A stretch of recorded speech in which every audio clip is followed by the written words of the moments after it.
क्या हुआ? जब अयोध्या में प्रकट हुआ साक्षात पुष्पक विमान, राम मंदिर में काम कर रहे मजदूरों ने जब यह नजारा देखा तो सभी के पैरों तले जमीन खिसक गई। 22 जनवरी, प्राण प्रतिष्ठा से पूर्व अयोध्या में इतने बड़े चमत्कार का होना सभी को आश्चर्य में डाल रहा है। कुछ लोगों ने इसके साक्षात दर्शन किए हैं, जिन्होंने अपनी आंखों देखी जो बताएं उसे सुनकर आपकी भी रोंगटे खड़े हो जाएंगे।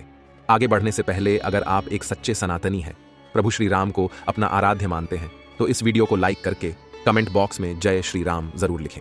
दोस्तों, 22 जनवरी 2024 को रामलला अयोध्या के नए भव्य मंदिर में विराजमान होंगे। इस शुभ कार्यक्रम के लिए पूरे देश में निमंत्रण बांटा जा रहा है। शहर से लेकर गांव तक घर घर अक्षत वितरण में बच्चों से लेकर बड़े तक सहयोग कर रहे हैं। यहां तक कि महिलाएं भी घर घर जाकर अक्षत और श्री राम की अयोध्या की फोटो वितरण कर रही हैं। अयोध्या में राम मंदिर में भगवान रामलल्ला की प्राण प्रतिष्ठा कार्यक्रम की तैयारियां तेजी से की जा रही हैं।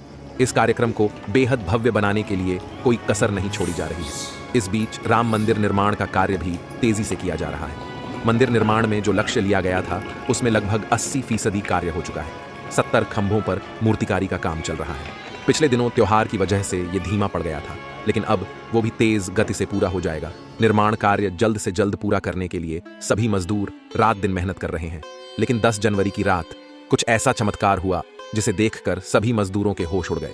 जब रात्रि के समय सब मजदूर अपना काम निपटाकर तंबू में सो रहे थे, उसी समय अचानक से उन्हें वहां कुछ हलचल महसूस हुई। सुरेश नाम के एक मजदूर ने जब तंबू से बाहर झांक कर देखा तो उसे राम मंदिर के परिसर कुछ अजीब सी पीली चमकती हुई चीज दिखाई दी। उसने अपने साथियों को जगाना चाहा, लेकिन कोई भी उसके साथ नहीं आया। जब हिम्मत करके सुरेश जब राम मंदिर परिसर में पहुंचा तो वहां का नजारा बहुत चौंकाने वाला था, क्योंकि वहां पर उसे एक बहुत ही दिव्य चमत्कारिक विमान दिखाई दिया, जिसका आकार मोर के समान था, जो दिखने में काफी सुंदर और तेज से परिपूर्ण था, जो कि राम मंदिर परिसर में पिछले क्षेत्र में उतर रहा था। लेकिन उस विमान को नियंत्रित कौन कर रहा था, यह समझ नहीं आ रहा था, क्योंकि उस विमान में इतना तेज था कि सामान्य आंखों से नहीं देखा जा सकता था। लेकिन समझ में कुछ ऐसा आ रहा था मानो स्वयं साक्षात भगवान राम पुष्पक विमान के माध्यम से अयोध्या में उतर रहे हों। सुरेश ने यह चमत्कार अपनी आंखों से देखा, लेकिन अचानक से ही वह बेहोश हो गया, क्योंकि वो उसके तेज को सहन नहीं कर पा रहा था।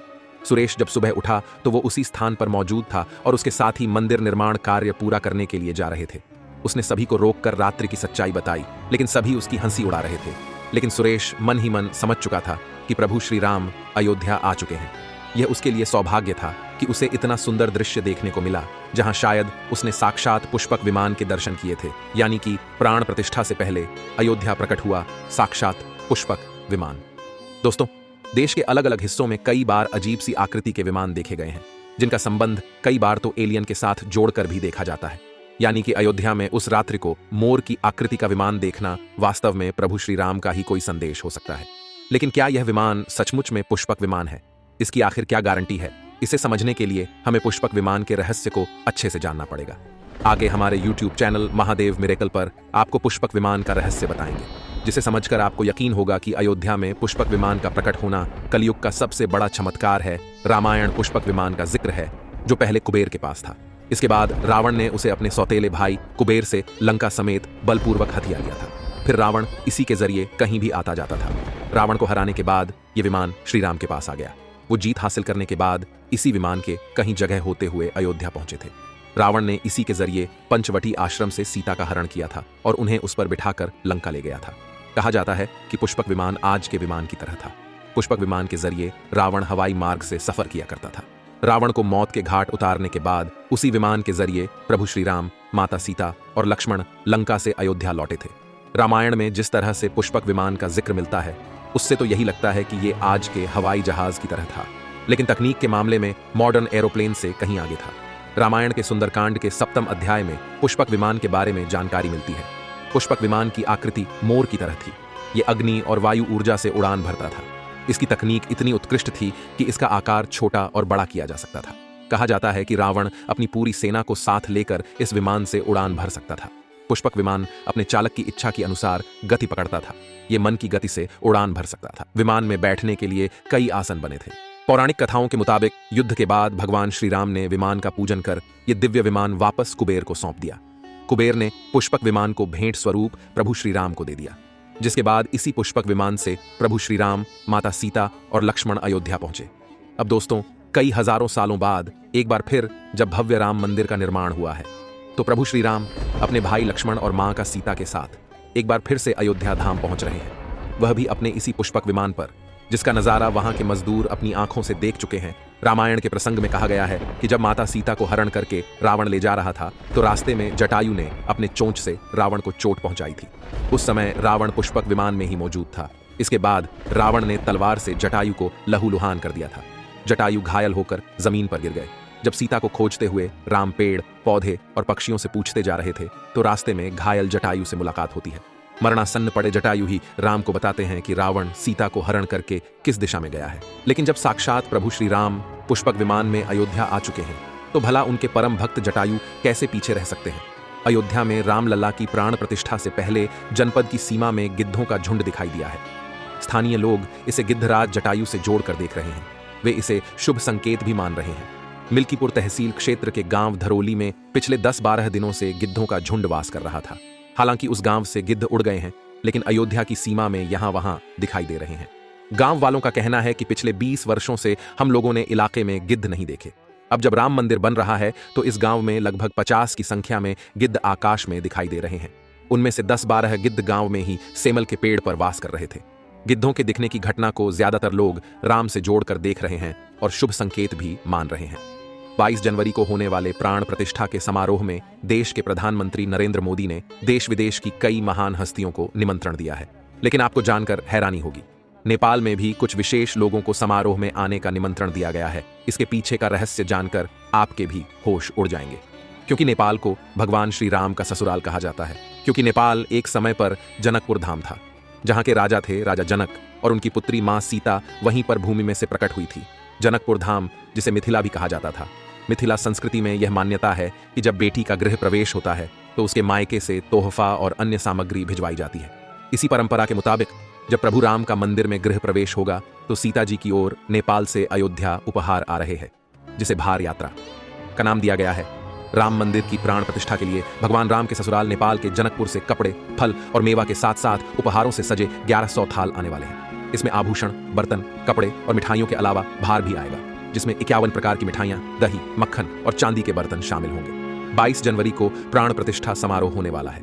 इसके लिए श्री राम जन्मभूमि तीर्थ क्षेत्र ट्रस्ट की तरफ से भगवान राम की ससुराल नेपाल के कई गणमान्य लोगों को निमंत्रण पत्र भेजे गए हैं। दोस्तों, आज हम राम मंदिर को बनते हुए देख रहे हैं। यह हमारा सौभाग्य है, लेकिन इस भव्य राम मंदिर के बनने में कई हजारों कारसेवकों और राम भक्तों का बलिदान छुपा है।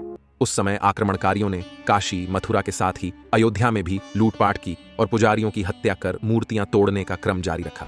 लेकिन 14वीं सदी तक वे अयोध्या में राम मंदिर को तोड़ने में सफल नहीं हो पाए, क्योंकि हर बार राम मंदिर और अयोध्या की रक्षा करने के लिए आसपास के राजा मदद भेज देते थे। हजारों साधुओं ने भी मंदिर की रक्षा के लिए अपने प्राणों की आहुति दे दी। विभिन्न आक्रमणों को झेलते हुए श्री राम की जन्मभूमि पर बना भव्य मंदिर 14वीं शताब्दी तक बचा रहा। कहते हैं कि सिकंदर लोदी के शासनकाल के दौरान यहाँ भव्य मंदिर मौजूद था। 14वीं शताब्दी में हिंदुस्तान पर मुगलों का अधिकार हो गया और उसके बाद ही राम जन्मभूमि एवं अयोध्या को नष्ट करने के लिए कई अभियान चलाए गए। 1527-28 में इस भव्य मंदिर को तोड़ दिया गया और उसकी जगह बाबरी ढांचा खड़ा किया गया। कहते हैं कि मुगल साम्राज्य के संस्थापक बाबर के एक सेनापति ने बिहार अभियान के समय अयोध्या में श्री राम के जन्म स्थान पर स्थित प्राचीन और भव्य मंदिर को तोड़कर एक मस्जिद बनवाई थी।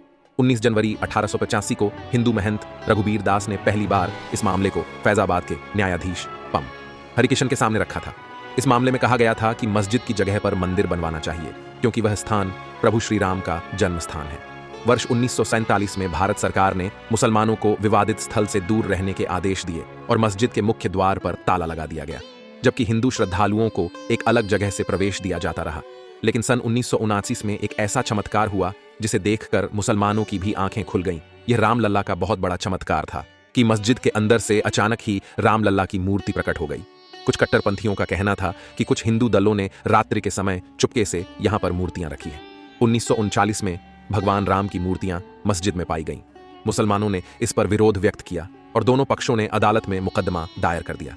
सरकार ने इस स्थल को विवादित घोषित करके ताला लगा दिया। 30 अक्टूबर 1990 को हजारों राम भक्तों ने मुख्यमंत्री मुलायम सिंह यादव द्वारा खड़ी की गई अनेक बाधाओं को पार कर अयोध्या में प्रवेश किया और विवादित ढांचे के ऊपर भगवा ध्वज फहरा दिया।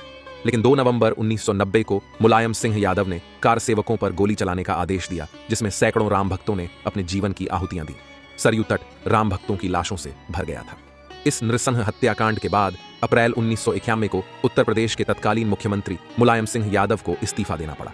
उस समय कोठारी बंधुओं के बलिदान की चर्चा खूब रही। दिसंबर 1992 को जब विवादित ढांचा गिराया गया, उस समय राज्य में कल्याण सिंह की सरकार थी। उस दिन सुबह करीब 10:30 बजे हजारों लाखों की संख्या में कार सेवक पहुंचने लगे। दोपहर में 12 बजे के करीब कार सेवकों का एक बड़ा जत्था मस्जिद की दीवार पर चढ़ने लगता है। लाखों की भीड़दाश को संभालना सभी के लिए मुश्किल हो गया। दोपहर के 3:40 पर पहला गुंबद भीड़ ने तोड़ दिया और फिर 5 बजने में जब 5 मिनट का वक्त बाकी था, तब तक पूरे का पूरा विवादित ढांचा जमींदोज हो चुका था। भीड़ ने उसी जगह पूजा अर्चना की और रामशिला की स्थापना कर दी। मुख्यमंत्री कल्याण सिंह का साफ आदेश था कि कार सेवकों पर गोली नहीं चलेगी। इस महान कल्याण सिंह जी को हम शाश्वत प्रणाम करते हैं। दोस्तों, राम मंदिर को बनता हुआ देखना सौभाग्य है, लेकिन जब भी हम इसके पीछे हजारों हिंदुओं का बलिदान देखते हैं तो हमारी आंखें नम हो जाती हैं। इस पूरी वीडियो को देखने के बाद आक्रमणकारियों के लिए आपकी क्या विचार है, इसे कमेंट बॉक्स में जरूर बताइएगा। हमारे महान शहीदों के लिए आपकी श्रद्धांजलि नीचे कमेंट बॉक्स में जरूर दीजिएगा। कोई भी बात अच्छी लगी हो तो लाइक जरूर करें और हमेशा ऐसे सत्य चमत्कारी घटनाएं देखने के लिए हमारे चैनल को सब्सक्राइब करके आप बेल आइकन को प्रेस कर लें। अभी के लिए आप सभी दर्शकों को हर हर महादेव।